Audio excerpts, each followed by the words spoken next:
This is CGTN, China Global Television Network.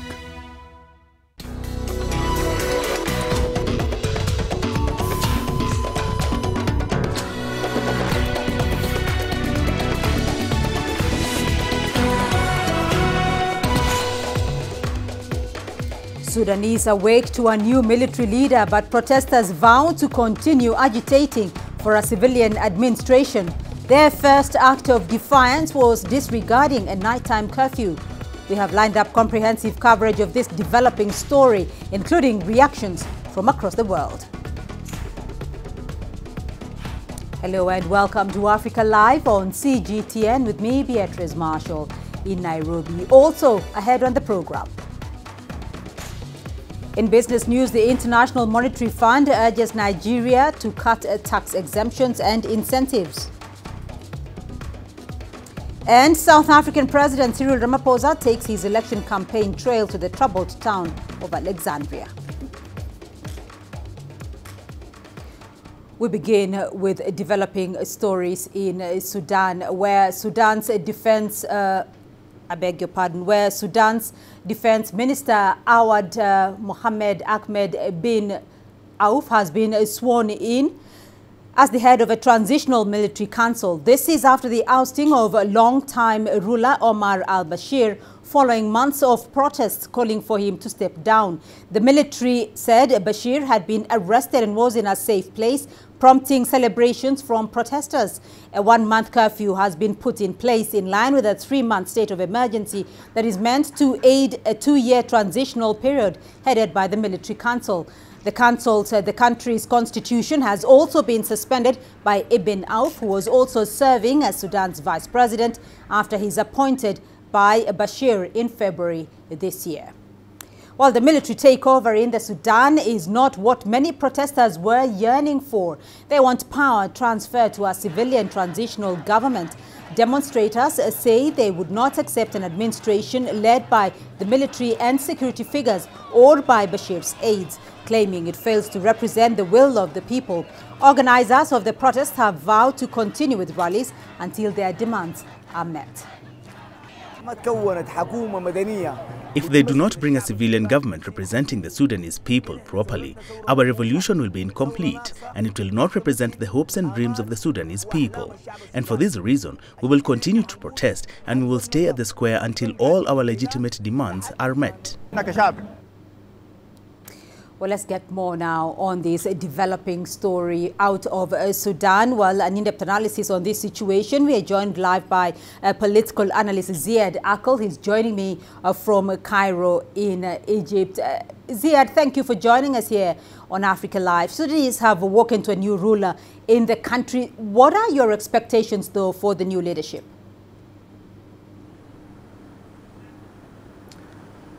Well, first of all, it's always nice to be with CGTN, and at the same time, I think Sudan is very far from over.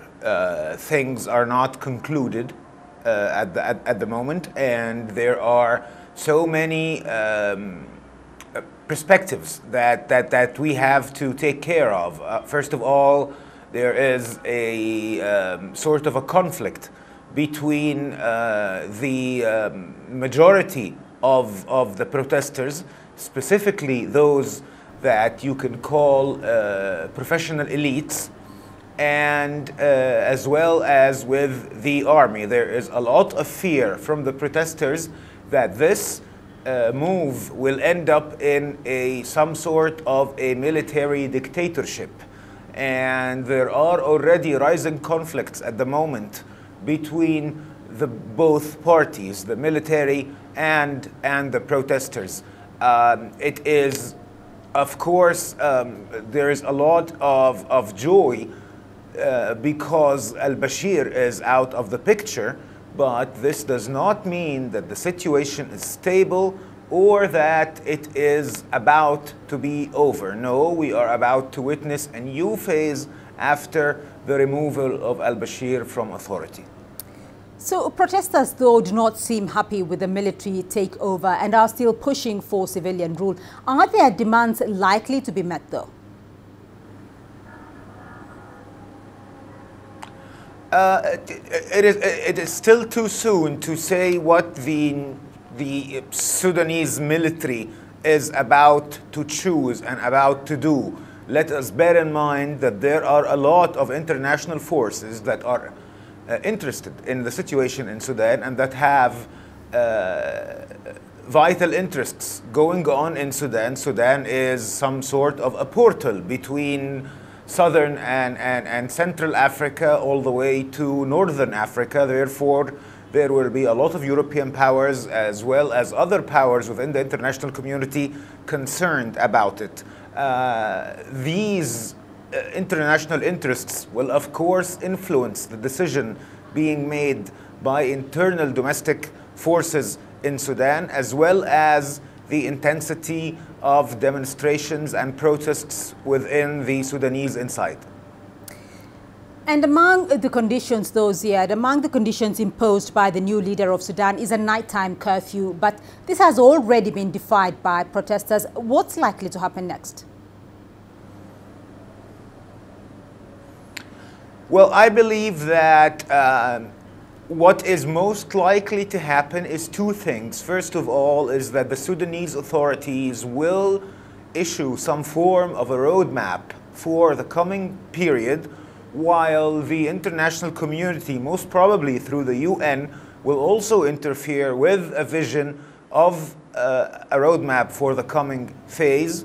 It is very likely that we witness in the coming days that there is a special envoy for the Secretary General of the United Nations that will be appointed to Sudan, and a mission that will be sent to Sudan that will be much more active role for the United Nations. And of course the African Union as well must also be on board of these attempts. But what is likely to happen is one of two things. Either a roadmap by the army issued that the people will welcome and the intensity of demonstrations will be reduced, or that there will be some form of a bottom down or a despotic decision made by the army that the street will revolt against.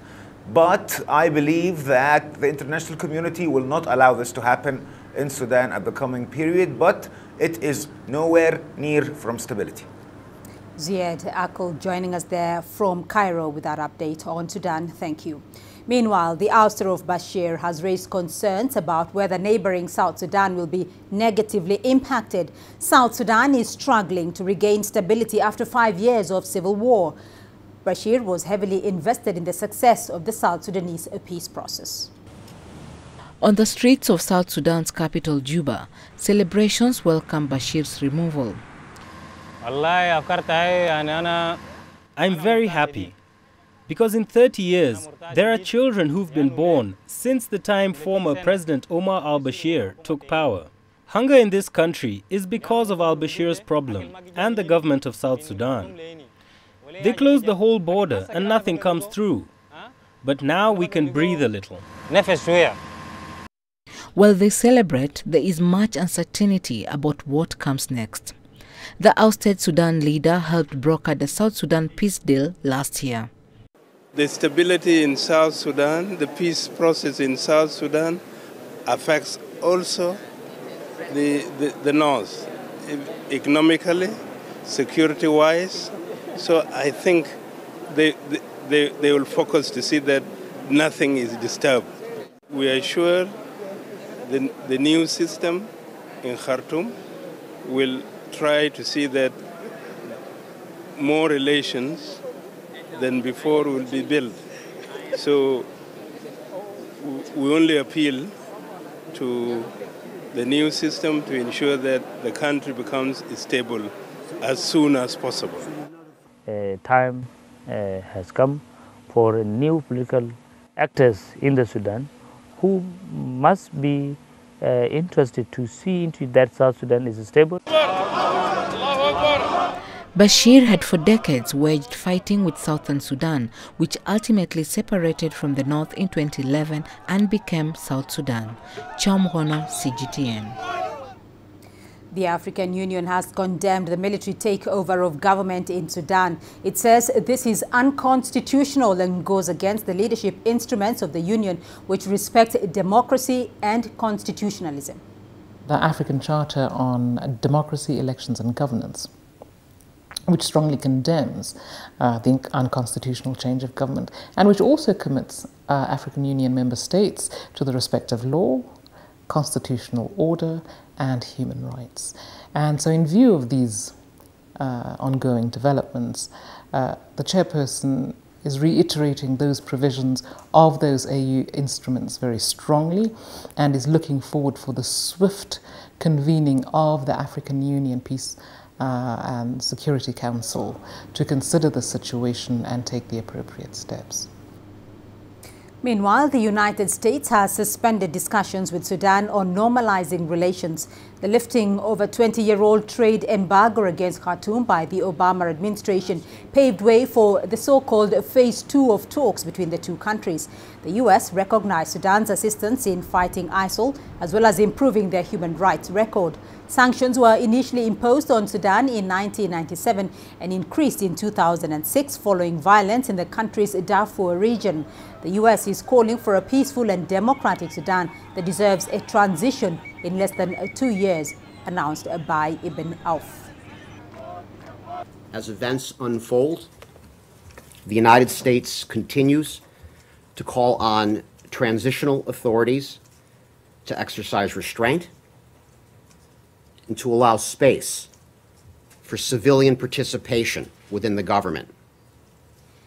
We commend the people of Sudan for their resiliency and their commitment to nonviolence as they express their legitimate demand for inclusive and representative government that respects and protects human rights.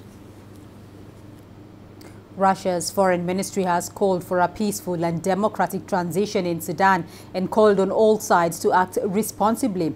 President Putin was one of Omar al-Bashir's main supporters, but as Dan Ashby reports from Moscow, the country has pulled back from full criticism of the apparent coup.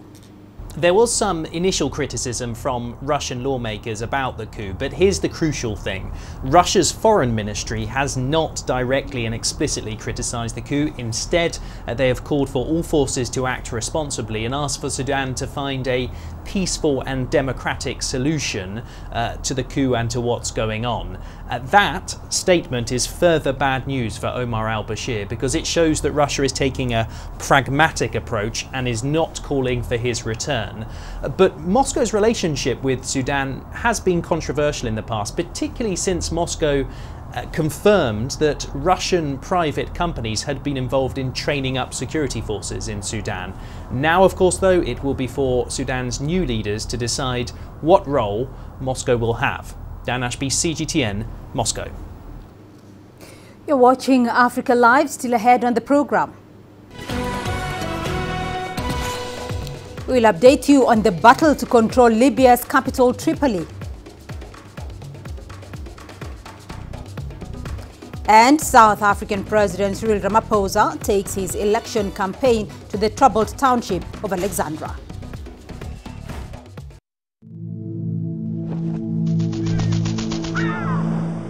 How will your world change today? What happens here? What happens there? Or what you make happen for yourself? If it matters to you, it matters to us too. Your stories are the stories that need to be told. Africa Live. Find your voice.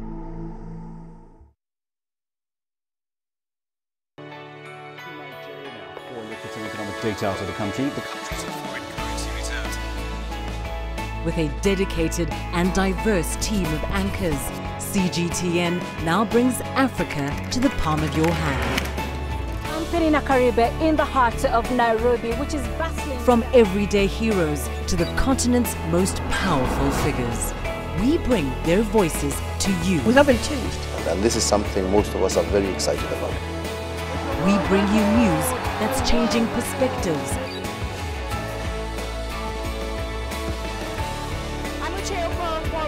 From Nairobi's city center. News that brings Africa to the world.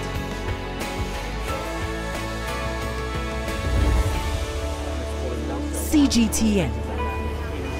See the difference.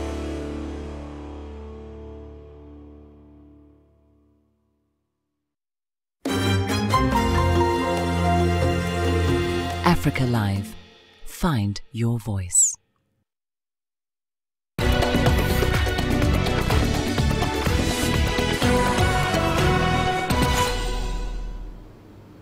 In Kenya, 2 Cuban doctors have been abducted by suspected al-Shabaab militants in Mandera County. The 2 are among 100 Cuban specialists who arrived in the country in June 2018. Reports say a police officer who was attached to guard the doctors was shot dead by the militants. This raises fresh security concerns in the region that borders Somalia. Local authorities say they believe the militants crossed over to Somalia with their captives. Al-Shabaab terrorists are notorious for targeting foreigners at border towns. Recently, an Italian aid worker who is yet to be found was abducted from Kenya's Lamu County.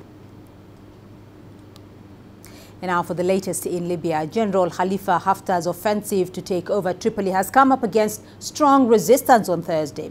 The internationally backed government says it has taken almost 200 prisoners. They are currently being held at a prison in Zawiya, a town west of Tripoli.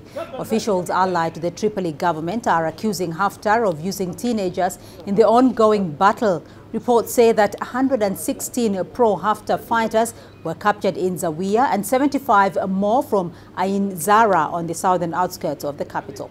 So far, the fighting has killed 56 people and has forced 8,000 others to flee from the violence.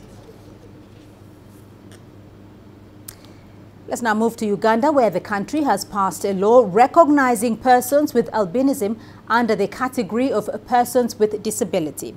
The move is meant to allow them to compete for the 5 slots reserved for persons with disability in Parliament.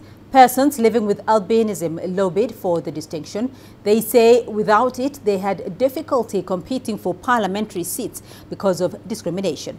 CGTN's Hilary Ayesiga now tells us more. Promoting rights of persons with albinism, Brenda Bonavana has been a subject of stigma from childhood. A single parent raised her. My mom separated with my dad just because of my skin color, yeah, but from that time we went through a lot, as you know. But with courage and determination, Brenda is gradually rising above stigma. She is now a student leader and she's upbeat about the new law. We are very happy about it.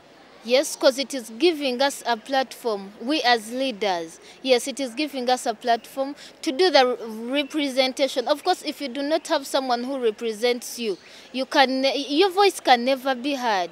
The leader of Source of the Nile Union of Persons with Albinism, Peter Ogik, says the law is encouraging people with albinism to fully participate in politics.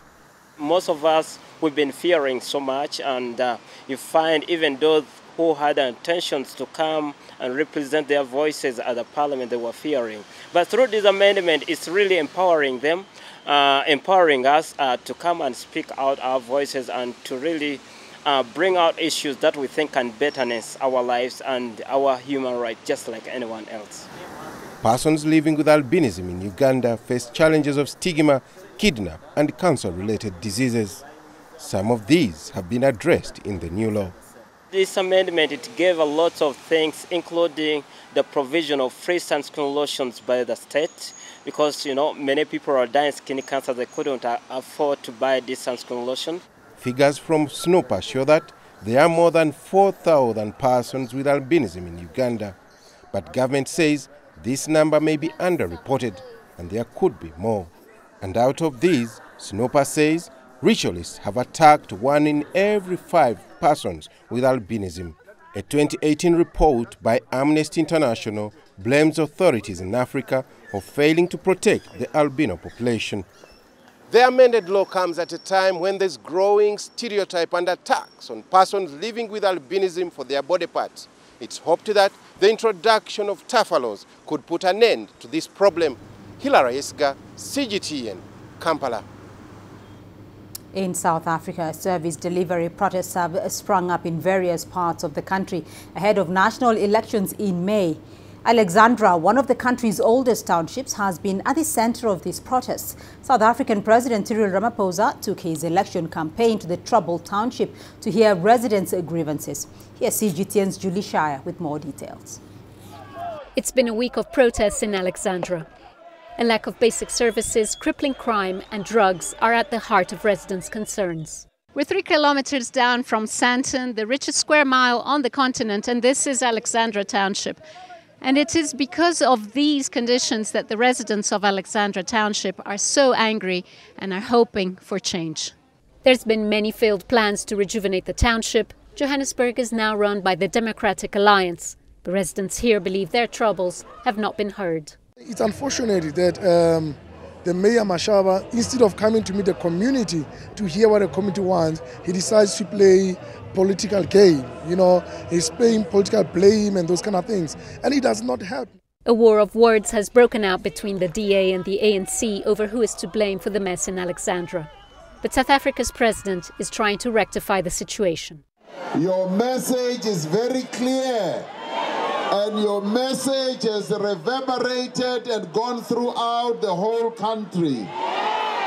That you, as people of Alexandra, are sick and tired of poor service delivery.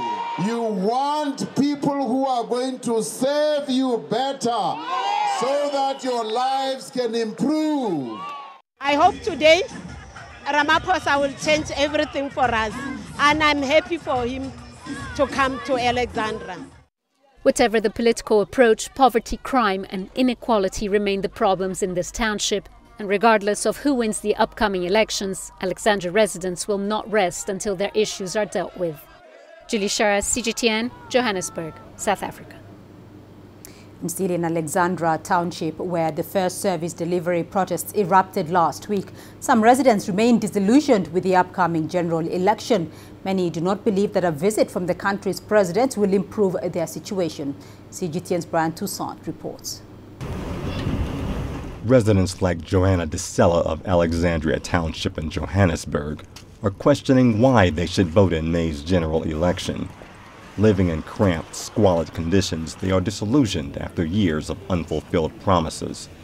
They blame both the ruling African National Congress and its main rival, the Democratic Alliance Party, which governs Johannesburg under a coalition. You know, I normally vote, but now when I look, I see that the ANC is not doing anything for me honestly. Even now, I've told myself that I should just refrain from voting. Because what is the point? We don't even have houses.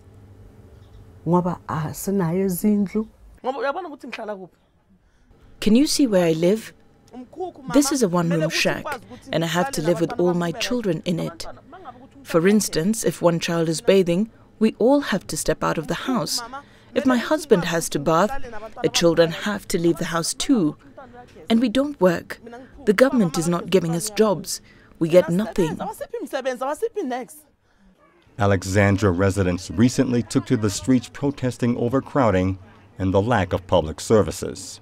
Service delivery here in Alexandria is very poor. There is sewage everywhere. We walk over rubbish and all other dirt. All the families around the yard, they'll use this toilet.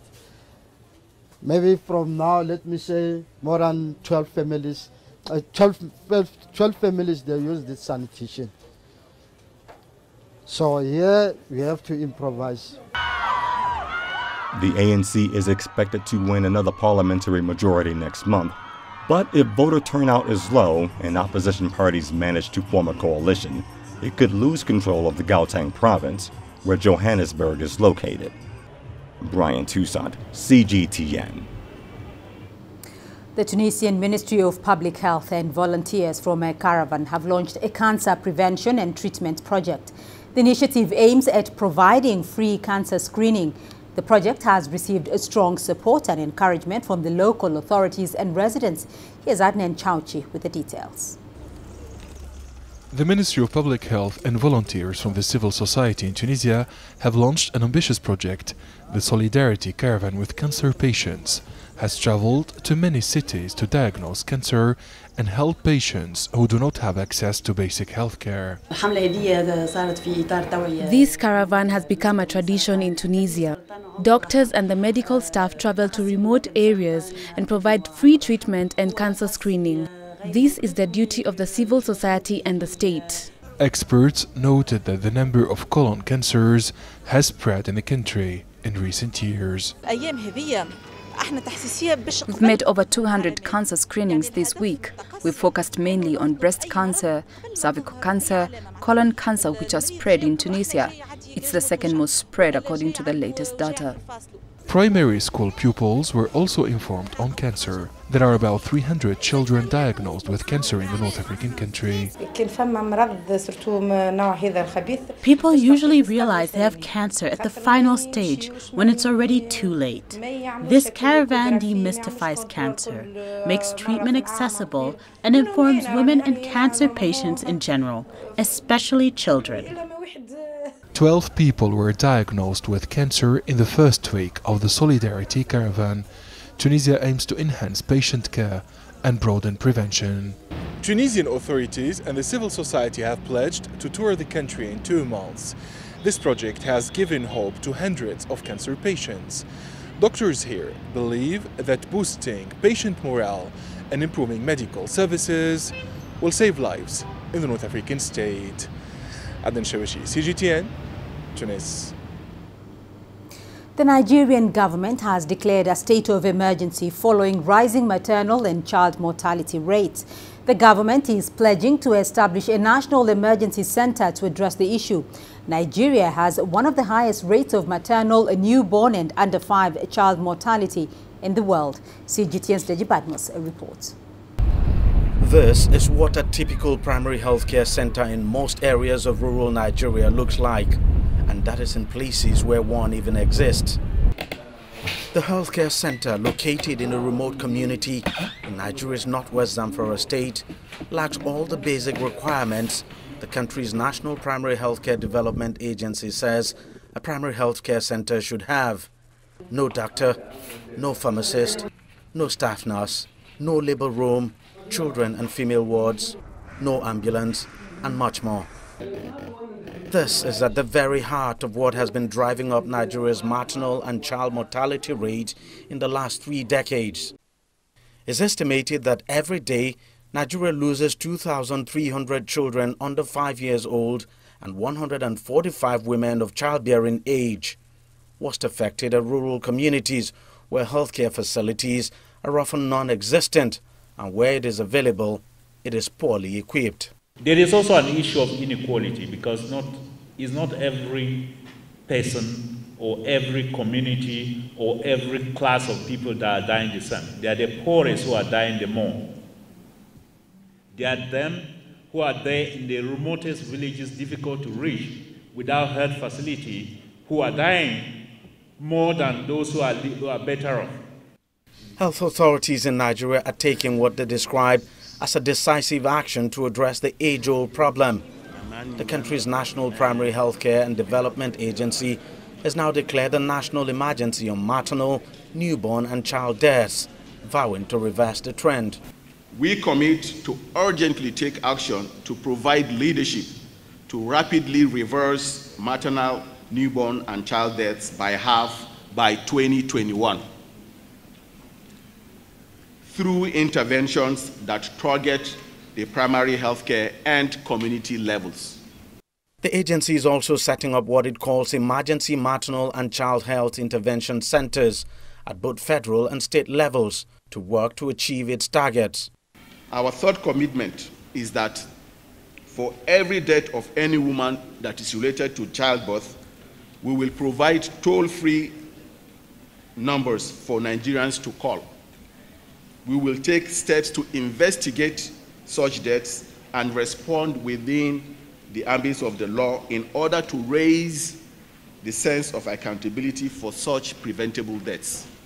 Nigeria has around 30,000 public primary health centers across the country, but less than 20% of them is fully functional, according to a survey by non-governmental agency Civil Society Legislative Advocacy Center (CISLAC).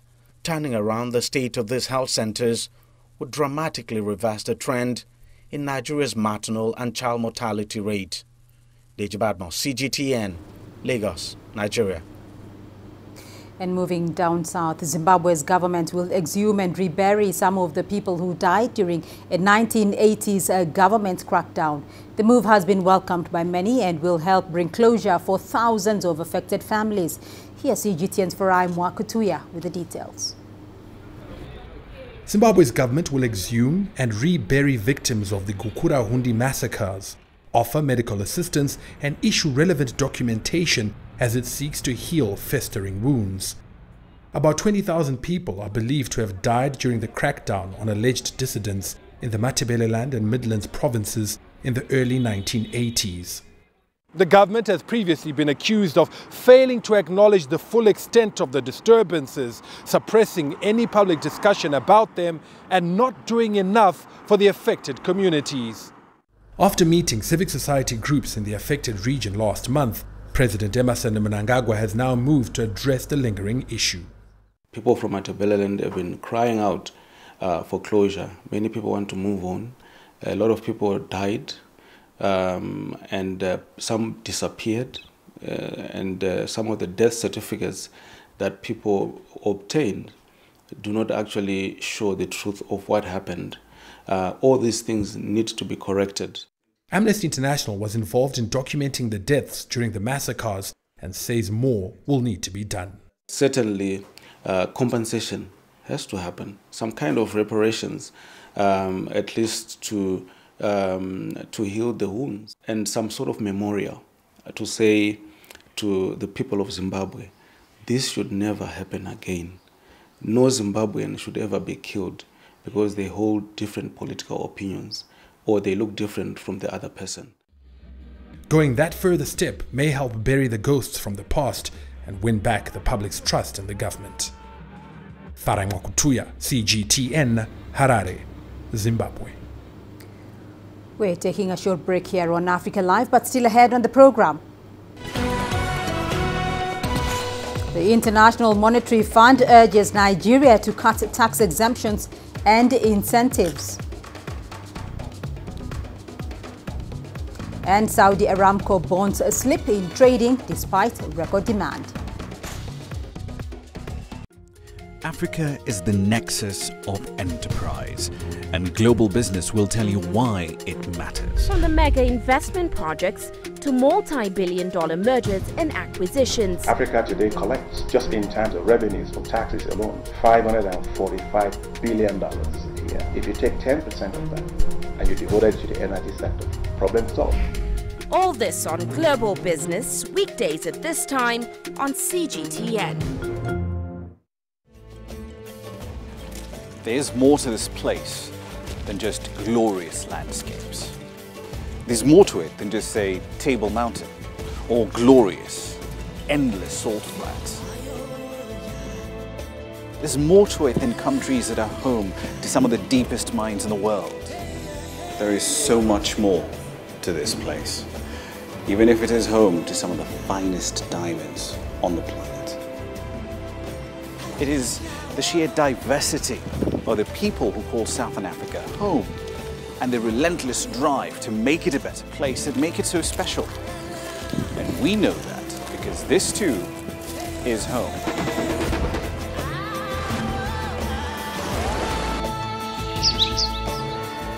No one knows Southern Africa like we do. CGTN. See the difference.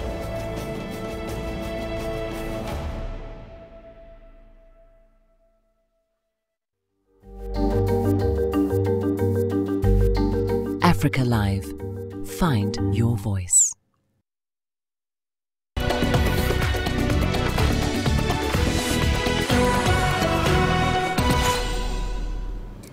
The International Monetary Fund is calling on Nigeria to cut tax exemptions as well as incentives. The recommendation was made by the Assistant Director of IMF's Fiscal Affairs Department, Catherine Petillo, at the IMF spring meetings in Washington. She also advised that Nigeria's excise taxes should be raised and expanded. Petillo added that Nigeria's non-oil revenue to GDP is currently at about 3.4%, which is one of the lowest in the world. IMF had previously asked that the Nigerian government to increase the VAT, which is one of the ways the Federal Inland Revenue Service plans to finance the new minimum wage. Kenya Airways says it will be profitable within 4 years if the government approves its proposal to replace the Kenya Airports Authority as operator of the East African nation's aviation hub. The airline's officials were in the Kenyan parliament on Tuesday to discuss their proposal to create a unit to the country's main airport, JKIA, under a 3-decade concession. The current operator, Kenya Airports Authority, is set to receive annual fees under the deal. The proposed venture is aimed at achieving profitability and, in the long run, ability to generate profit before tax as well as dividends for Kenya Airways shareholders. The bonds issued by Saudi Aramco in this week's unprecedented offering sank for a second day, even though its debut in the international capital markets drew a record-breaking demand. The order book for the oil giant's bond sale climbed as high as $100 billion, smashing previous highs for emerging market borrowers. The demand from fund managers also neared records seen in developed market debt deals. Its decline comes as oil prices in New York fell from a 5-month high. The oil producer, which recently revealed itself as the world's most profitable company, self-consciously positioned itself against major U.S. corporations. Well, travel experts attending this year's World Travel Market Expo in Cape Town in South Africa say the African tourism market is reaching new heights. For the first time, tourism businesses from across the African continent were invited to interact with high-level partners and potential investors. Renee Delcom has the details. Thousands of exhibitors attend the World Travel Market Africa every year to showcase their travel and tourism products to local and international buyers. And organizers say this year there are even more networking and investment opportunities than before. The African tourism is really booming at this point of time because many of the global destinations, they are getting kind of saturated, if I can use that word. And Africa is becoming that new frontier, the new market that everybody is looking forward to visit and to invest their money in. Organizers say this is the first time that WTM Africa exhibitors will rub shoulders with potential investors and partners from the World Bank, the African Development Bank and the Afrixim Bank. An opportunity they're calling a game changer in African tourism. There's a lot of interest. Lot of willingness, because even the current investors in our parks is a small group. We want more competition. We want to diversify. We want different skills, because if you do that, you're expanding the cake. You make sure that there's a broader participation and there's more jobs being created. Our African people so friendly with Chinese people. For the Chinese tourists, it increased in South Africa. At 2006, only for the 60,000, but now slowly increase, reached 100,000 per year. And many of these global digital influencers say they'll now start focusing more on traveling in, as well as blogging and vlogging about tourism in Africa in future. Renee Delcom, CGTN, Cape Town, South Africa. Almost 1 month after Cyclone Idai caused death and destruction, hundreds of small and medium enterprises are yet to resume operations. In Mozambique, the World Bank estimates the direct economic losses range from $656 million to $773 million. More than 800 people have been killed and nearly 3 million others affected. CGTN's Robert Nagila is in one of the areas that were hard hit and filed this report. Brick by brick, contractors rebuilt a wall torn down by Cyclone Idai at the Palmera Hotel, a popular destination for locals and holidaymakers in Beira. We've had huge losses after Cyclone Idai. We've been closed since March 14th and hope to reopen in 3 months. We estimate losses in the hundreds of thousands of dollars. The hotel's entire roof was damaged and must be replaced, while some sections will have to be rebuilt entirely. A major reconstruction effort by businesses is underway after suffering significant damage caused by Cyclone Idai. Beira's economy depends largely on the service industry. In January this year, the World Bank had revised Mozambique's growth forecast upwards to 3.5% from 3.3%. But with poor harvests caused by floods and significant destruction to infrastructure by the cyclone, the economy's growth is expected to take a dip. Economist Professor Ibrahimo Musaji says worsening conditions in central Mozambique will pile pressure on Beira's economy. I believe this will also lead to movements from the rural area to urban areas, to cities. So we might have these movements looking for, let's say, better opportunities. This may lead to a social problem. It is still difficult to quantify the damage to the economy, but many small and medium enterprises that contribute to the country's GDP are facing a mammoth task of rebuilding. Most of them, until now, we are almost one month after the cyclone. Until now, they don't even start the activities, but they have costs to support, they have contracts to pay, and probably some of them will not even open again. So we might have unemployment. In response, President Filipe Nyusi has formed a council to assess the damage caused by Cyclone Idai and to come up with possible solutions to spur economic growth. Robert Nagela, CGTN, Beira, Mozambique. A no-deal Brexit is expected to deprive some developing countries, majority of them in Africa, of a tariff-free access to the United Kingdom market. Now, that's according to a study commissioned by the United Nations. Morocco, Ghana and Tunisia are among African nations that would lose the most if the UK does not negotiate a deal by the time it has to exit the EU.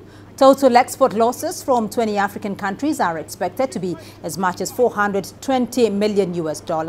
However, the study has shown that some countries on the continent stand to gain from this no-deal scenario, led by South Africa, Mauritius and Botswana. 11 African nations would boost their exports by a total of $3.66 billion. And we still have more news for you here on the program. Do stay with us. The greatest journeys, the greatest sights, the greatest adventures. Here in Qanater, this weir allows the locals to walk on water. We're far more than just TV news. We're your passport to the wonders of Africa. To bring you stories of struggle, survival and hope.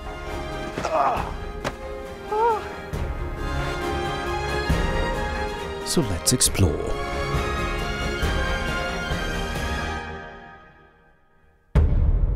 CGTN. See the difference.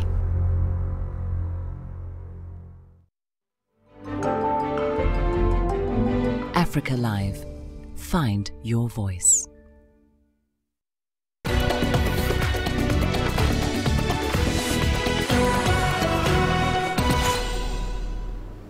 Well, let's return to South Africa, where the country's Science and Technology Ministry is hosting social engagements around the country to ensure that underprivileged communities are not left behind. The aim of this initiative is to encourage young people to come out with groundbreaking innovations. Here's CGTN's Yolisan Jamela with the details. Orange Farm is located some 45 kilometers away from Johannesburg. It's one of the largest informal settlements in the country. It's areas like these that government is trying to prioritize to ensure that young people are upskilled. The Science and Technology Ministry wants to ensure that young people here fully embrace science and technology as the future for them, to encourage participation in the fields of science, technology, engineering and mathematics. otherwise known as STEM. It's also meant to impress it upon various communities that science and technology plays an instrumental role in offering solutions to daily challenges while creating much-needed employment opportunities. We must promote local economies so that we create the jobs, we create industries in our areas. So those are some of the things that we are doing as the department. Part of what we have done as well as the department, for example, we have what we do in terms of technology to provide solutions to service delivery challenges. The ministry wants communities to offer innovative, dynamic solutions in order to contribute to building South Africa's science, engineering, and technology capacity. In areas like these that are still underprivileged, the innovations are quite basic, yet offer many solutions. What opened my mind is that you can invent anything. I've learned about so many things. As I've started my own sort of company, small company, I needed some backup and support. So they support me. So they supported me a lot to push and be always motivated so that I could reach my level best. While the project will be taken to all corners of the country, government is making a deliberate attempt of spotlighting the underprivileged communities to give them access to science innovations. Yodison Jamela for CGTN in Orange Farm, South Africa. In Egypt, the Pharaoh village continues to be a famous scenic spot on the Nile River in the suburbs of Cairo. This month, the main attraction was its 4th International Art Festival. A total of about 17 countries took part in the event. International guests experienced rich cultural exchanges revealed through dances, exhibitions and cuisines from all over the world. The village was built by the first ambassador to China, Hassan Rajab, and officially opened in 1977.